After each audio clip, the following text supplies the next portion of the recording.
You have big plans, but no matter how hard you work, you just can't seem to make them happen. Today, Eddie Connor is here. He's the author of Kicking the Big Butt Syndrome. He's going to tell you how to turn your dreams into reality and stop getting in your own way. Pleasure to have you here today, Eddie. Thank you so much. I appreciate it, Greg. Well, you are welcome. You know, a lot of times when I read the news these days, watch TV, it occurs to me that a lot of people are their own worst enemy. Yes. Do you agree with that? Absolutely. Flat out, hands down. Absolutely. In what way? In the way we think, the way we send our thoughts and our emotions and our feelings forward. What I found that is everybody who has a strong desire for something, whether it's love, money, relationships, career, body image, whatever it is, they'll talk about what they do want in one breath and then contradict it in the very same sentence. And that's how they contradict themselves and get in their own way.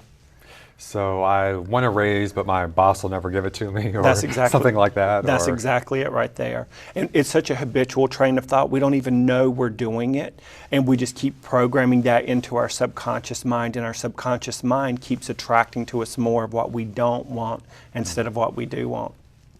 Well, and you say that I think the three topics that most people come to you about would be love, money, and career. Yeah. So what are the sorts of things that you hear from people? In those three categories? Sure. Let's start with love. Love is the notorious one. Everybody talks about, I want a relationship, but I don't want another jerk. And how we started talking about but tradictions and that sort of thing was they would say, I want the relationship, but I don't want the jerk. And the universe or their subconscious mind says yes to the jerk and the relationship. And then the energy pulls like this. And then I say they get stuck in the rut of the big butt syndrome. And we tease and we say it's really America's crack problem. I was going to say, by the way, that could be, you could put that on your MySpace profile. Yeah. I want a relationship, but I don't want to. And I'm thinking now the audience that I attract. Crack, butt syndrome. So what do you tell somebody then who comes in saying those kinds of things? Well, because everybody's belief system is completely different. Like if no two people think, feel, or believe the same thing about any subject on this planet, which is why Earth is such a fun place to be. And what I would have to hone it in individually for that person. That would be the first thing. And then on a more generalized way, I would have them replace their buts with what I call and avalanching. And is an acronym. I'm the acronym whore. So I want to, we'll come back to that in a minute. Back to MySpace. So I want a great relationship and I'm going to go get it right now or something. Exactly. And it's an acronym for another new desire. And the fun way to remember the ands is when you catch yourself in that but zone, you want to stop right there. I want the relationship and I want it to be the best one I've ever had. And now what you have to do is you have to top that one with another new desire. And I want them to be chivalrous and kind and gentle. And I want them to be monogamous. And what happens is you start to slowly eradicate your big butt syndrome, one thought and one and avalanche at a time. But I want to go back. I think that's interesting, and I don't know whether maybe I'm being negative dwelling on this. But do you hear that from a lot of people, though, that men and women, by the way, that I don't want another. Well, there are B words for it on both ways, but I don't want another jerk, male or female. Do men and women both say that? Absolutely. So a lot of people are saying. I mean, most people across the board. Wow. There's not a person on the planet that's 21 and older that does not contradict their desire. Then you got the people who want the jerks. Yes. They'll say they want the good one, they'll want the good one. And what I've found is whatever you're feeling here in your solar plexus, in your gut brain, you will start attracting whatever you feel here, not what you're saying with your mouth. Meaning if you say, I want a lover that's kind and gentle and monogamous, and you keep saying it over and over and over, you're going to get the base of what you're feeling, not what you're saying, because your feelings create your reality, not your words. Well, I wanted to ask you about that because I know in the book you mentioned Abraham Hicks. High five. Okay. And I know you're full of his. Someone else I've had on the show, and I guess for now I'll keep it anonymous, has mentioned Abraham Hicks to me before. But one question I have about that philosophy is that, okay, on a positive level, I mean, I definitely believe in mind over matter, and I think in so many ways it's true that, because it's an obvious fact that if you don't believe something is possible, then you won't, if you don't think you have any perv winning the Olympics, or you'll never even enter the contest, or you think, oh, I can't do that. It has to start with a belief in some way, shape, or form. Yes. But my only question, though, is there a downside to that, though, that if you're putting that out there and creating it, Does that mean if you get in a car accident, you created the car accident because you put something out there that says, that some negativity out there? So does that make you responsible for everything good and bad? It does. It makes you responsible for everything good and bad. And I think when we get back to speaking the language of what we're feeling when we're thinking, what we're feeling when we're taking action, then you will understand why the quote car accident comes to you. Right. I think the biggest thing with humans in general is we have what I call appreciation amnesia. We forget to appreciate the most basic things every single day. And then whenever things good start happening, we don't appreciate them either. And so subconsciously and with our gut brain, we will keep, through the law of attraction, attracting the base of whatever we're feeling. And when most people sort of feel like this, mundane, sort of just bland, and kind very of few, flatlining. yeah, exactly, and very few people feel real, what I call high frequency, and more people feel vanilla or low frequency. I think you give an example of that where you talk about as Oprah would say, I believe, I'm quoting Oprah. I know. A hallelujah moment where, again, where somebody's so happy, like Cuba Gooding Jr. when he won the Academy Award and was ecstatic. And, Yep, he's exemplary in that, because it's what I call energetic multiple orgasmic combustion points. Because you can tell this is a man that loves to act, and you can also tell that when he's up there, he was in it. There was not a cell in his being that was not completely electrified. And he electrified the audience too. Well, everybody except for Tom Cruise, who didn't win. Yeah, the winners always have a nice smile on their face. I know. Or the losers, I should say, or the non-winners, whatever the politically correct term is for that. There you go. But so does that, going back to the car accident thing though for a minute, does that give you some baggage though, that if you think that, oh my God, I caused that car accident to myself, or, can that be a self-defeating kind of thing though? It can, that's a but within itself. That's a but within a but within a but, as it were. Getting lost in the butts. I know. It's like, it really is a but within a but in this way. Once you find out and understand that you are responsible for your reality, the beauty of that is you can never go back to being unconscious. The tough part of it is you've got about what I call that 6-month sort of transition metamorphosis period, where your butts will keep coming up and slapping you in the face almost every single thought, and then you have to keep avalanching yourself into a higher frequency, a better quality of life consistently. One of the things that's coming in my mind as you ask that question is, if humans would remember that everything we do is one thought, one feeling, and one breath at a time, and if we would be conscious in that one thought, one breath, one feeling moment consistently, our life would literally be a cakewalk. You mentioned the importance of praying in the book a lot, or you're pretty straightforward about that, and I think you do come from a religious background. How does that, jive, to use the slang word, with more I would say the metaphysical kind of side of it? I mean, do you consider yourself a Christian, or are you spiritual, or what do they say these days? Here comes the lightning bolt. It's an interesting thing. I grew up Southern Baptist, and my grandmother was a Southern Baptist preacher, and so she rammed the Bible down our throat. She really did. I mean, you hear hellfire and brimstone, those kind of characters. My grandmother is a character from a Mad TV skit. Wow. She's that over-exaggerated.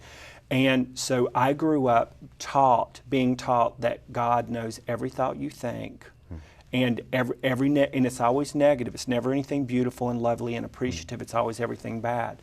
And I've been praying since I was a little kid. Whenever I was taught God was a negative, scary, bad being with a beard sitting up in heaven ready to strike me with lightning bolts. And then whenever I came out of that as an adult and started my spiritual and my metaphysical path, as it were. And so I will say, yes, I'm a Christian in the whole brain sense of the word. And as a person who practices the law of attraction consistently and butt-free living, one of the things I do every day is pray. I pray from the moment I wake up to the moment I fall asleep. And what Christians would call praying, I call it appreciasking.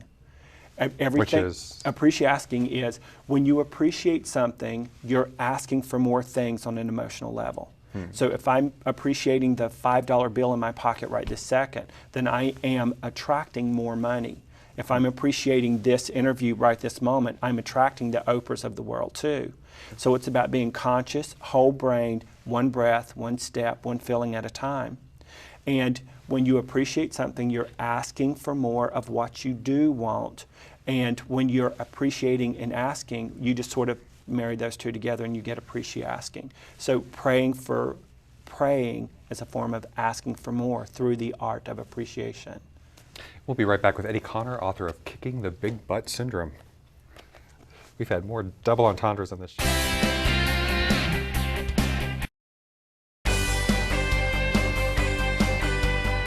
And we are back with Eddie Connor, author of Kicking the Big Butt Syndrome.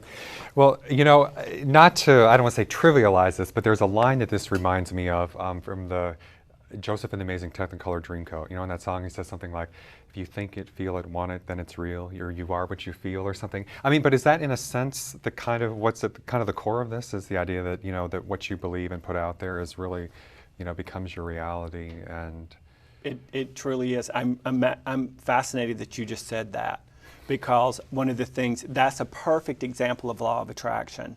And that is, I'm studying what the metaphysical meaning or the spiritual, the authentic meaning of certain things in the Bible are. And Joseph and that coat represents imagination. Anything in the Bible that references the sun is actually referring to the conscious mind. Anything that talks about the moon in the Bible is referencing the subconscious mind. And how we create our reality is through the subconscious imagination and how we feel about the images with the imagination we're holding. So he completely references Joseph in his coat. You're dressing up your imagination. You visualize it first, you feel it second, and then the universe or the physical world will bring it clothed to you next. The other thing that I thought was interesting about your belief, though, was that, again, I do believe in the power of positive thinking, that you can, you know, definitely, whether or not you intend to, you can influence all sorts of things and the way people react to you, and, you know, in good and bad ways. But I've always felt, you know, too, though, that there's a component, let's say, of work, you know, that's not quite that easy, that, you know, at least in, you know, you couldn't just say, oh, well, I want this and it appears, but if you believe it and work for it, you can get it. And you do seem to believe in hard work as well. You mentioned that, you know, that, I don't know, I mean, is it, you know, is it always just delivered on a plate, or do you have to work for it sometimes? Sometimes it's delivered on a plate, as simple as the Joseph and the Technicolor Dreamcoat is. Literally, that's my theme for the day. I'm not kidding about that. So the fact that we're doing a show live and you just blurted it out, just still sort of, I'm miffed by it in a good way. And so yes, it lands in your hands that easy. And then some things, depending on your belief system, will take a little bit longer to get to you. It just does. If you believe you can get a castle the same speed you can get a penny, then you will get the castle and the penny at the same time. Yet if you don't believe you can, take the castle. Yeah, and if you believe you can get it without a lot of hard work, then you will get it without a lot of hard work, unless you were trained to work really hard like most of us were. Yeah. Well, you mentioned money, and that's certainly, as you say, one of the topics that a lot of people come to you about. I suppose this is a no-brainer, but what do you hear about money? I'm assuming people want more of it, right? Is that's pretty much what it comes down to? People want more money. It comes down to that, and you know, the thing about money is when you, first of all, when you say the word money, this is great for your audience. When we say money, more often than not, we vibrate what I call a low frequency. And whenever you're vibrating a low frequency, you're going to get more things that feel like lack of, scarcity, and not enough. And ironically, the word money in this country in particular means not enough. So you can be saying, I want money up here all you want. Your gut brain or your subconscious is going to keep bringing you what you believe you can have, not what you deserve, what you believe and think you can have. And so we teach them to replace the word money with words like monetary ease. You know, I was in my mid-30s before anyone ever said the word monetary ease to me. And so you weren't raised thinking that monetary ease doesn't grow on trees. You were raised to believe money doesn't grow on trees. So your frequency feels better, I would guess, with monetary ease, with abundance, with words like opulence, wealth, that sort of thing. Well, I guess what everybody wants to know then, you know, so does this work? I mean, you know, if you say, okay, you know, I want monetary ease, and you believe it in your gut, if I'm, you know, hopefully using the terms right, you know, I mean, you know, do people get it? I mean, you know, is that your experience based on? And I'll use myself as a prime example. I was working 2.5 jobs, almost 3 jobs, and I was living in North Carolina, and I was working in retail. Such a lovely way to be going out, is in retail. And working my butt off, literally, and then I was turned on to the Abraham Hicks philosophy. And to make a giant long story short, I listened to that tapes every single day for a year. And at the end of the year, true story, I had to drive 1 hour to my morning job and 1 hour afternoon to go to my second job before I went to my third job. I would listen to these tapes, and within a matter of 6 months, and by the end of the year, I was living in Los Angeles, doing what I'm doing right now, writing books, motivational speaking. I literally went from working this hard and making this much money to working this hard and making this much money. And it does absolutely work. You just have to hold it consistently in your imagination, as it were, so that you will attract it physically. Okay. Now, a career, of course, kind of ties into the theme of money, but so you also hear a lot about career concerns from people. Again, I suppose the raise and the promotion and The economy economy. all plays a big part in the average person's belief system, the average adult person in North America's belief system. If they keep watching things and listening to things and reading things that talk about how bad the economy is, they will keep attracting not enough money, and they will keep attracting having to work hard for the little bit of money they have. And it's about slowly flipping that one breath, one step at a time. Well, you don't really touch on it in the book, as I recall, but I think that I've heard from other people who, I know have followed Abraham Hicks, that again, well, the media is kind of seen as a bad influence or a negative influence in a lot of ways, because you are kind of bombarded with these images. Is that pretty much the case, that when you turn on the evening news and there's more death and destruction all the time? Is that? I think that's such a good question. You're asking such good questions. There's two kinds of people that watch the news. There's two kinds of people that get sucked into the media. There's the low frequency observer, and there's the high frequency observer. I can sit and watch skinny girls on TV thinking they need to eat a hamburger, and I can watch all of these other negative things and step back and go, I can either start believing that that is my reality, or I can sit back and observe it as a deliberate creator.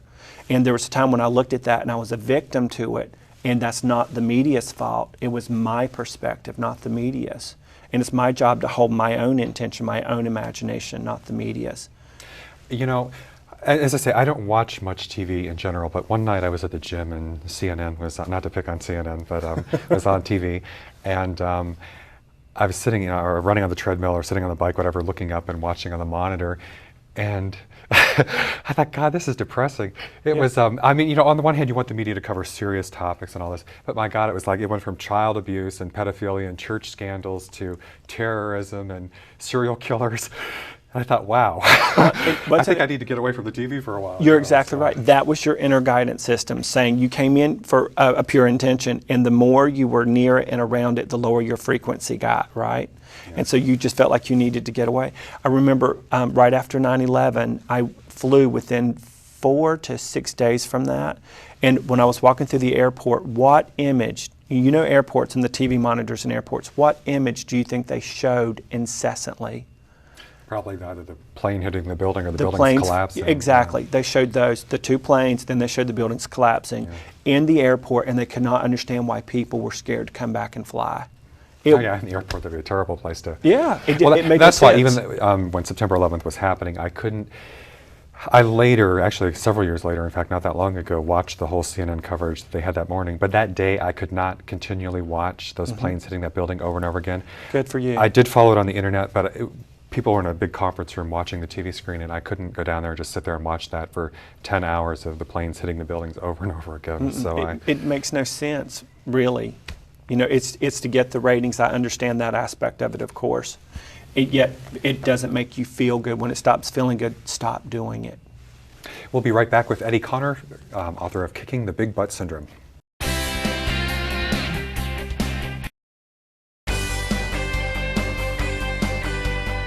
And we are back with Eddie Connor, author of Kicking the Big Butt Syndrome. Well, celebrities come to mind when you think of problems with relationships and everything else. Again, certainly when you turn on the TV, that's what we're bombarded with. Any particular thoughts on some of the celebrity incidents we've had lately? I think some of the two biggest butts in the celebrity world right now are the young people, and without naming any names, like Lindsay Lohan, you know. Yeah, don't mention those names. Don't mention any names like Lindsay Lohan, Paris Hilton, Nicole Richie. I feel like they have a really big butt in that they fall under appreciation amnesia, as it were, and I think they just forget. Some people, the old school would say, they haven't earned it yet. And I feel like it's not about earning as much as it is about being in the moment and appreciating what you have while you're in it, and treating people the way you want to be treated. And the other one is what I have noticed with all of my celebrity clients is if their career is taking off and we're doing coaching together and they're really excited because their career is taking off, they literally start getting depressed. And the reason they get upset is because now their career and their money is good, and that means their love is going to go to hell in a handbasket. So if for some reason, money doesn't buy happiness. It's the weirdest thing. And if their love is good, then they're going to be out of work for a year. That's their belief system. They can't have all three of those things in harmony. So you hear a lot of the same things from celebrities. All the time. I mean, they may not always have the financial concerns, but they've got something else than compensating, making up for it, in effect. And you would be shocked at the number of celebrities that have quite financial concerns. They just have bigger financial concerns than you and I do. Well, the more you make, the more you spend. There you go. And I guess actors also have this thing always that no matter how successful they are, really, that they always think that, you know, there might not be another job around the corner, even if they probably really don't even need the money if they thought about it. But that's the next book, The Starving Artist Syndrome. It's fascinating. Well, speaking of starving artists and creativity and that sort of thing, you also talk about, you know, unleashing your creativity. So I suppose you can become those celebrities who have the love problems, and financial worries. Yeah, you can become those or the other ones. So how does this help you find your creative expression? How it helps you find your creative expression is it goes back to appreciating, observing the things that make you feel high frequency, and make a list of everybody that you really appreciate yourself, their positive aspects, and make the list, and you'll start vibrating the positive aspects of them and mirroring that back out too. And I know you're also big about getting in touch with nature, and I just got back from Norway, which I love, by the way. Oh my God! And talking about getting in touch with nature, yeah. I'm willing to hug a tree now. I think it was such a great time there. But I know you have adventure trips that you lead, or yes. like retreats to South America. Yeah, and we're going to Peru in May of 2008, and we're going to Baja, Mexico on a cruise ship in December '07. Machu Picchu and the pyramids, I imagine. Absolutely, this will be my third trip there. It's going to be really sacred. It's going to be obviously the cultural, the historical, and then right down to the spiritual and how we create our reality. It's a soul journey. Well, thank you very much, Thank Eddie. you. I appreciate it, Greg. This is Eddie Connor. The book is Kicking the Big Butt Syndrome. I just had a lot of visual images there, but thanks everybody for watching. We'll catch you next time.